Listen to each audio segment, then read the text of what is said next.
Hello, my Divinely K team. How are you all doing? I hope you all are well. I'm welcome back to another vlog style chit chat with me real quick. To my subscribers, hello, how are you all doing? I hope you all are well. To my new subscribers, hold on. To my new subscribers, I have my camera acting crazy. Welcome. How are you all doing? My name is Katora with Divinely K. How are y'all doing today? All right, so this is going to be a combination of a whole lot. Okay. First, we're going to address the elephant in the room. I have no makeup on. This is how I look with no makeup on. So I hope you all can understand. This is a Sunday for me. It is a day that I really had to think about doing this video because I just was not feeling it. Today was just one of those days for me. So please excuse my attire, but this is my Sunday attire of resting because tomorrow I have work to do. And she's busy, okay? So anyways, let's get to it. So today's video is going to be on how I coped with MS after my diagnosis. As promised, like I said, if you did not watch my last video, I did a video a couple of weeks ago of when I was diagnosed. I will try to link it in the description box. So if you would like to watch that video, you can watch that one before you watch this one. And this is going to basically give you my interpretation of how I basically felt during that time frame. And what I had to learn. Because what I had to learn was a shift. It was like my life it was a shift.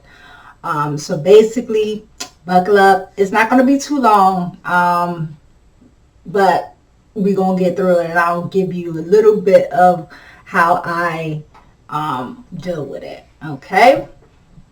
So, what is my hair doing? Oh, I can't wait to get my hair done. Anyways, I digress. Stay on the subject, Katora. Stay on the subject. Anyways, let's go. All right. So how I cope with MS. All right. I'm going to be looking down because there's a few pointers that I wanted to make sure that I address because it's first of all, when you get diagnosed, it's going to take you. It took me. Perfect example. It took me a few months to really understand what was going on because I didn't know. So everybody was telling me you might want to learn about the disease. I've never even heard of multiple sclerosis.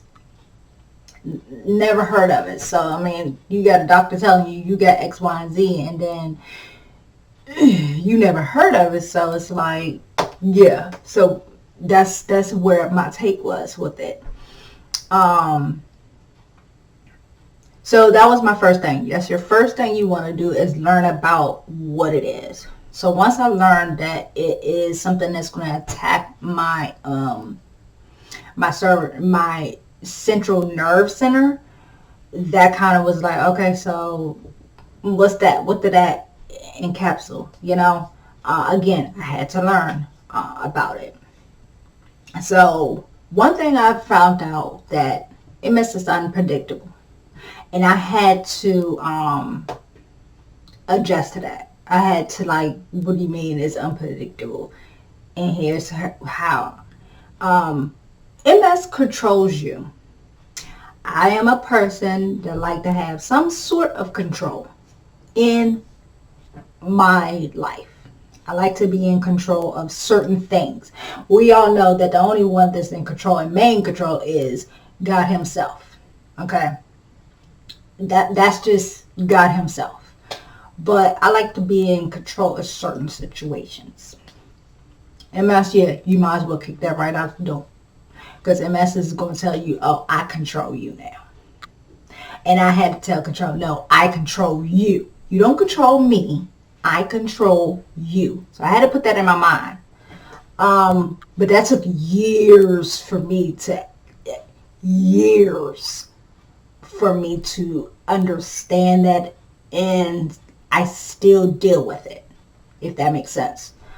I have my good days and I have my bad days. My bad days, like today, I'm just not feeling good.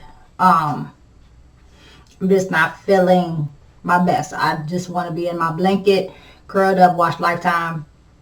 That's what we're going to do. That's how I felt. And that's how I'm feeling today. Now, come next week or a little bit later on in this week, I may be bouncing off the walls and we'll be having a good time. It's unpredictable. My moods, it does something for me and my moods. I had to learn the triggers. If I look down, y'all know, like I said, I have my little notes. So bear with me. I had to learn my triggers. So there's certain things that I had to learn how to control or to avoid. And some of these triggers, I'm like, tell me what? One of them is excessive drinking. First of all, I'm not an excessive drinker. I may have a little wine or whatever, and that's like maybe one day out of a whole week or maybe 2 weeks. I'm not an excessive drinker. I've never been that type of person that used substance to basically control myself. My 20s, that's something different. We'll talk about that. I'm 42. My 20s, that was something different. But yeah, so that's something that you have to learn to control if you have that. And I think it's because your walking can change. Remember, I said in my previous, again, if you haven't seen my previous video, you have to go back and see that I used to wear heels. Okay, I no longer wear heels, and I'm mad because MS took that from me. You know what I'm saying? I have to wear flats, cute flats, but I still have some outfits that I like to wear, and you probably will see them because I'll get to that in a second. Certain outfits that I like to wear, they look better with heels. But for me, I have to wear flats. And now that I am a remote worker, I wear bunny slippers. That is my shoes of choice. Okay. But anyway. But yeah. So it's adapting to certain little things. I had to learn how to adjust my eating habits. Which, frankly, that really didn't change. You have to, but I didn't listen. Because I was sitting here eating any and everything that she wanted. And then when she hit 40, honey, it changes. But MS also, you're not supposed to have like certain carbs and things like that. I love carbs. Love them, love them, love them. Until I guess God was like, okay, so you love carbs and you don't want to listen? I'm going to make you listen. And what happened? Bam. I am now pre-diabetic. So then there's that, you know. I had to learn how to adapt to heat sensitivity. I love a hot shower to basically until the point where the steam runs off of your skin. My husband is like, are you serious? Yes, I love hot showers where the steam is coming off your skin when you step out of that shower and you just feel so fresh and so clean, and you wash this day away. You wash that mood away. That's what I love. I had to learn not to do that. However, I still do it occasionally and not knowingly. It's just I turn the shower on and I step in and the water is like is I have to turn it down and then I'll turn it back up. And then sometimes I call zap yourself. So I can make it. At one point I made it so hot where all I had to do was just lay on the bed and just let my skin cool off. Because basically I zapped myself because of the heat. So I had to learn the heat, my heat tolerance. That's where you're really going to have to learn is the heat tolerance, because where I live at, the weather can be like 90s and 100 at sometimes, and I know those days I need to stay in the house. Fall days and spring days are my favorite. Now, I'm a summer baby. I love the summer, but no longer can do that. Excessive cold. We recently had a cold snap here in the DMV. Christmas, I think that the highest it was like -6 here, and that's kind of like unheard of for here. But I was going to go get my hair done that day, so I had to call my stylist and be like, boo, I ain't coming out because I don't want to come out and I don't know how my body is going to react, because I can end up getting really stiff while driving, or I can get really stiff while in the chair with her. And I know she already stopped me. She was like, Couture, nah, we ain't doing that. The sleep. With MS, you can get fatigue. I never really, per se, dealt with the fatigue until like maybe maybe last year, where I can see a tiny bit of I noticed a little bit, but not that much. But that's something that I had to learn how to deal with, because again, I can go a whole day without resting. Now I know you have to know your limitations, and I'm still learning my limitations, if that makes any sense. Because again, I am a woman that just had to be in control of her life.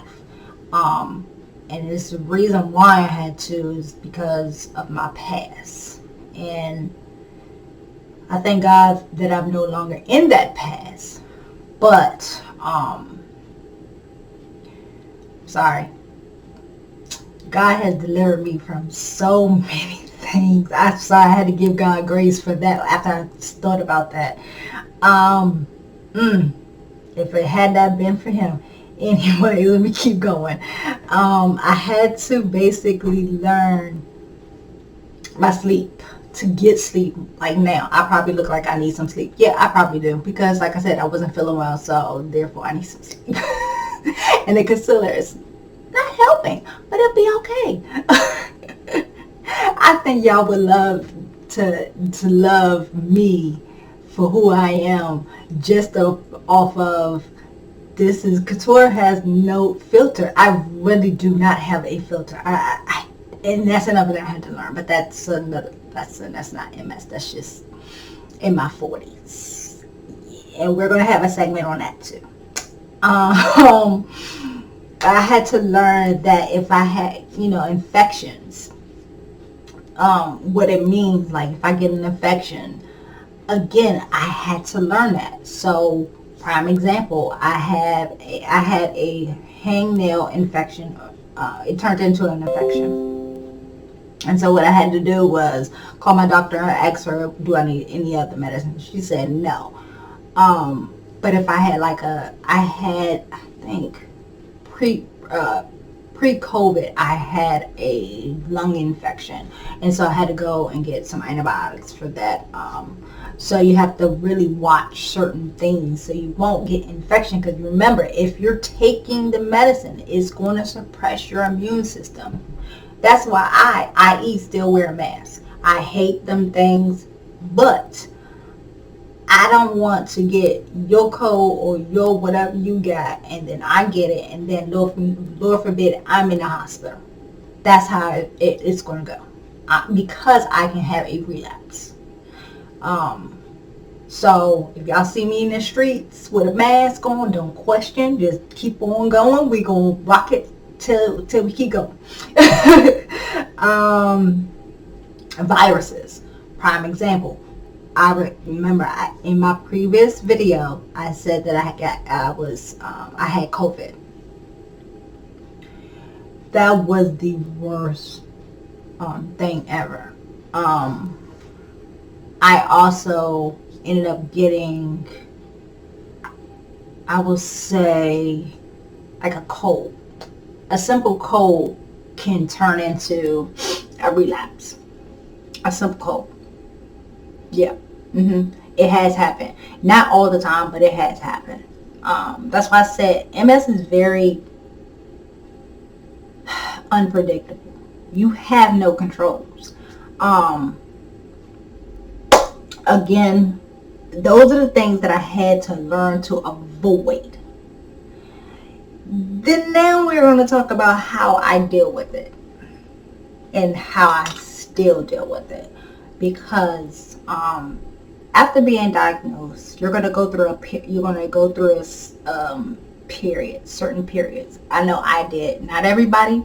Again, not everybody goes through those periods, but I did. I did a period of grief. My grief was, I'm no longer in that same body that I was in.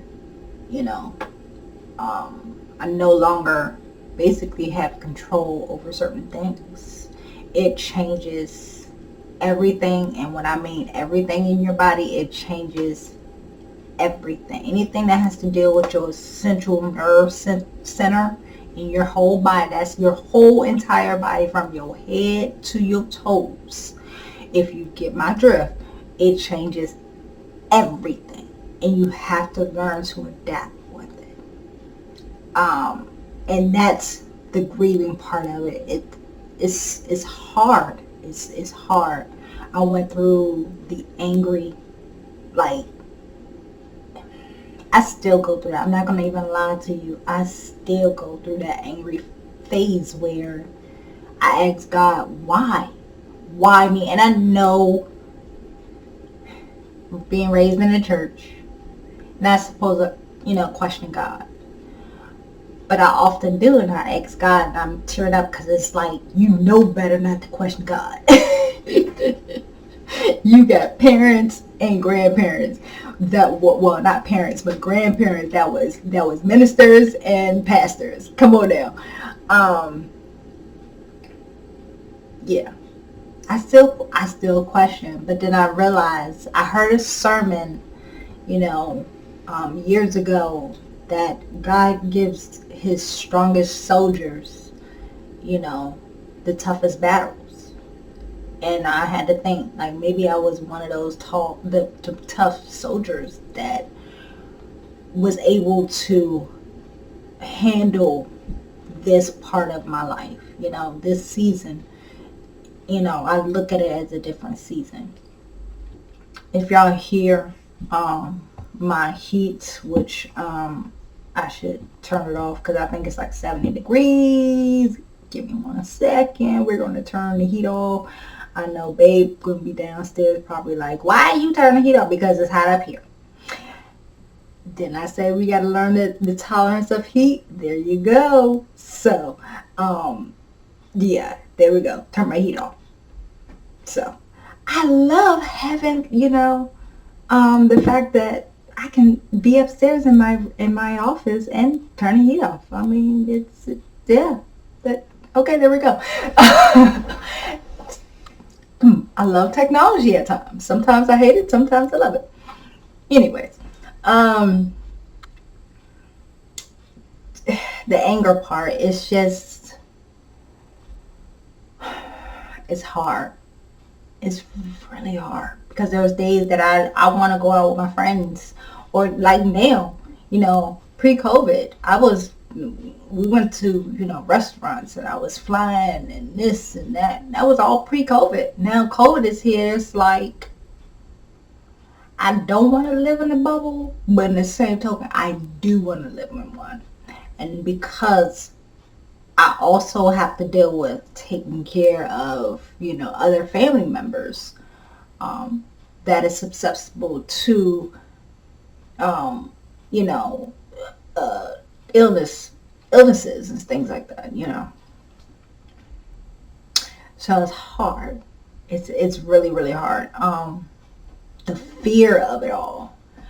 Even though my shirt says, let your faith be bigger than your fear, I still have some fears. Let me tell you how unpredictable MS can be.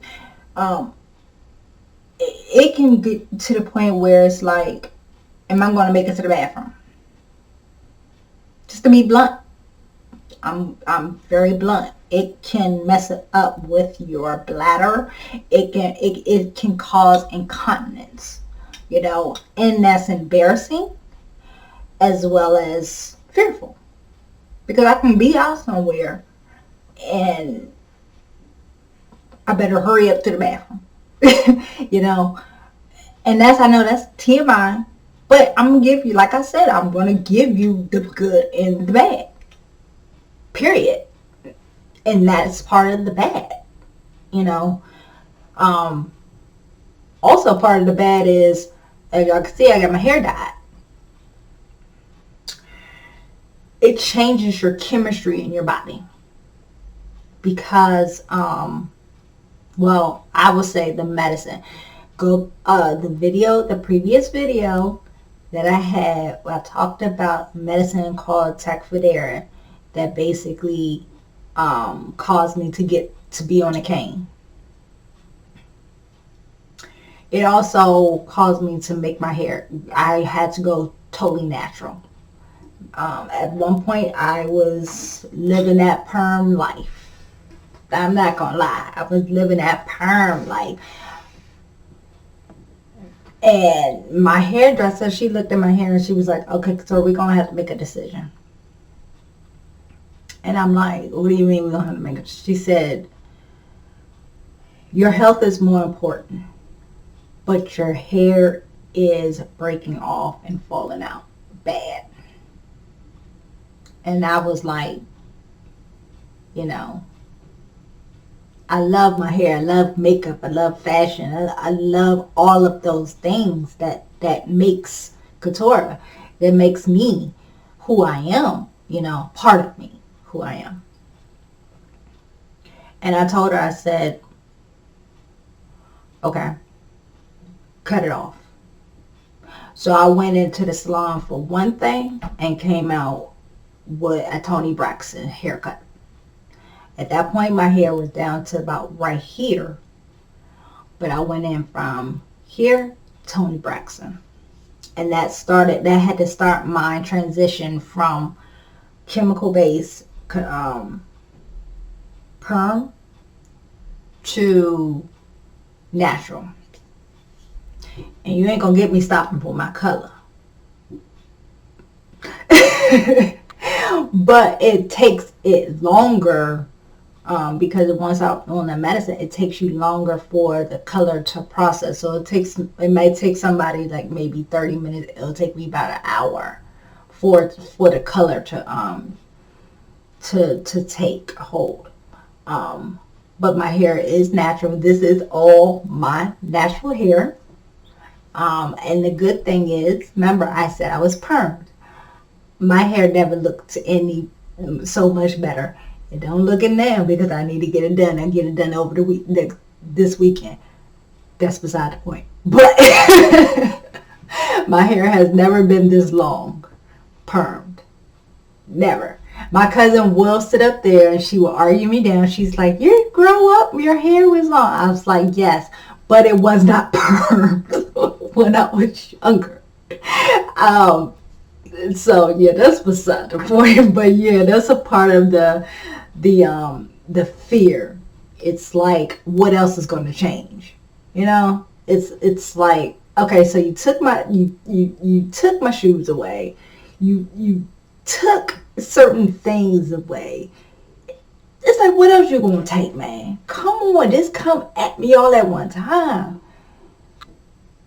And but then I realized the good in it. It's like, okay, I can still get some cute shoes with flats. And then the good side of them, like my hair. I know it's cosmetic, and I know people are gonna be like, "Oh, she's vain." No, baby, I'm not vain. Let me tell you something. I'm not vain whatsoever. That's gonna be in another video that I'm gonna talk about. Things that I had to change about myself. Um, but yeah, so it's like, what else you gonna take from me? It's the fear of the unknown of what this this illness, well, yeah, this virus can, not virus, but this illness can do to you. If you see me like reaching over, I have to keep moving my mouse because, speaking of that, I'm using my not bigger, but camera, my monitor that I use for work. So y'all let me know what the quality, because on the phone, let me tell you something, it's totally different doing a video on my phone. So I was like, yeah, we're not doing that. All right. So, and then the denial. I went into a denial stage. I didn't say it would lasted that long, because it was like, I have it. But then I said, no, I don't have it. So I'm going to live my life. I'm going to do this. I'm going to go here, whatever. Let me tell you something. Like I said before, multiple sclerosis will sit you down. And I mean that with all sincerity. It will dictate everything. It will say, oh no, you ain't going to the store today. It will wipe your energy. Hence why I did not have a video last weekend, because the video that's my second video, it took so much energy because I had to relive what I was talking to you all about. And that took a lot of energy, and I had to really like pray over that, because again, it took a lot out of me. This one is more so this kicking it with Katora, kicking it with me. But that one, that took a lot out of me. And I just did not have the energy. It's suppressing my energy that whole entire week. Very low energy. But again, MS will sit you down to the point where your other counterparts, like my supervisor, one day she looked at me, and she was like my old supervisor. She looked at me and was like, Tori, you look tired. I'm like, I'm exhausted. And that's why I said I've never felt that fatigue. But now I know what that means, and I know how to recognize, like, okay, you know what? I need a break. I just need a serious break. So that's where they basically accepting the new normal. This is my new normal. I have had a lot of struggles. I had to adapt to it. I had to change my mindset. And then once I changed my mindset, everything just flowed. The best thing for a person to do is just like listen to your body. And that was one thing that I was not doing, that I had to learn to do. It basically said, you want to control something? Let me tell you what I can do. Sit down. And it sat me down. It sat me down. And it basically made me say and question, Lord, can I handle this? I had to question myself. And God was like, oh no, you can handle it. I didn't give it to you for you to not do. This is a testament. This is your test. And I often say to myself, Lord, am I living up to your expectations with this? Like, it's like, God would show me what you want me to do. And that's why I birthed Divinely K. because I just felt led to share some parts of my life. Y'all not gonna see too much of my life, because like I said, I want to respect the privacy of my husband. But I'm gonna give you some bits and pieces of how I deal with it, how I put on my makeup on. You know, I put my makeup on with this hand, not my dominant hand. And if you see my hand like this, it's because I don't have my stiffness, the spasticity of it. You know what I'm saying? I had to cope with that. I have to cope with my leg, walking with this leg, with my bad leg.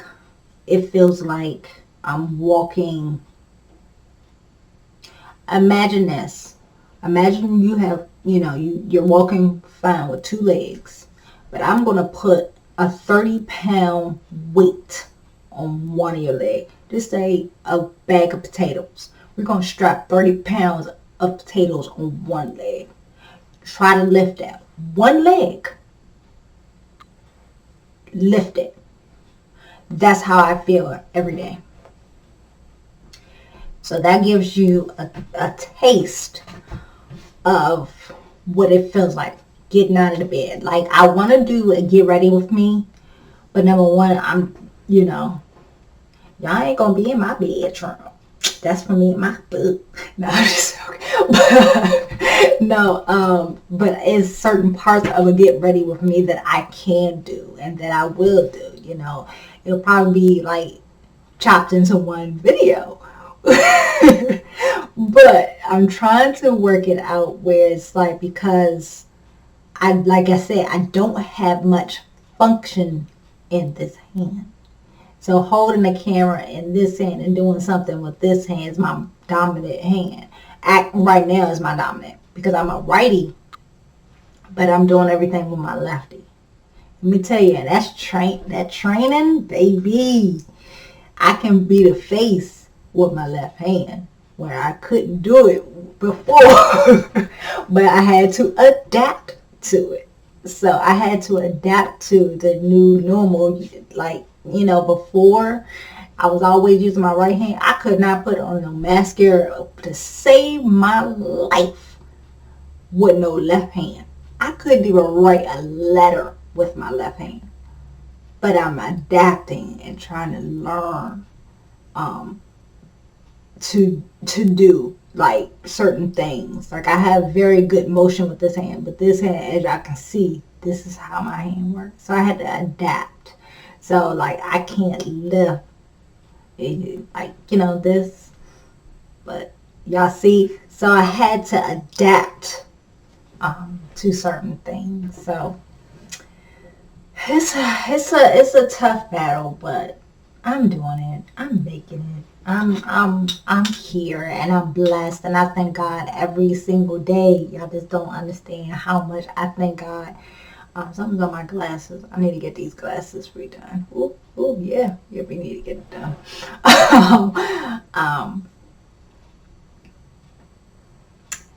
It's the acceptance for me that I had to really learn.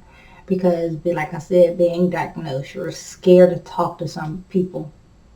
You're scared to talk. Like, I had to talk to, my coworkers. The only person that knew was my boss. Nobody knew. I kept that under wraps. Mind you, I was coming into the office with heels on. So, therefore, nobody knew. Until one day, again, MS sat me down. And, I had to go to the hospital. I think my leg gave out on me. So I just did not have feeling. It just came out of the blue. And I couldn't move. So my husband had to carry me and take me to the hospital. And I was in hospital. I had to keep going for infusion treatments.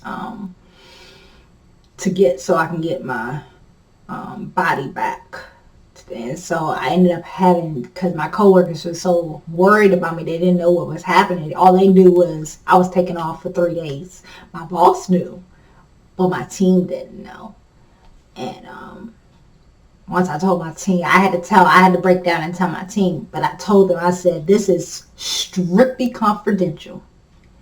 And we drive my specific team, with my job is mainly, it's dealing with a lot of confidential things. So certain things, if I do like a work with me type thing, y'all will only see me sitting right here and facing this way. Because anything on the screen, like, I would have to blur out and all that other stuff. Anyway, I had to tell my team. And then when I told my team, they were all like, oh, you hit that very well. Like I said, I had skills of hiding it, baby. I can hide it. So it's like adapting to that new normal where, certain people you gotta tell, but then there's certain you like kick rocks, you don't want to tell nobody.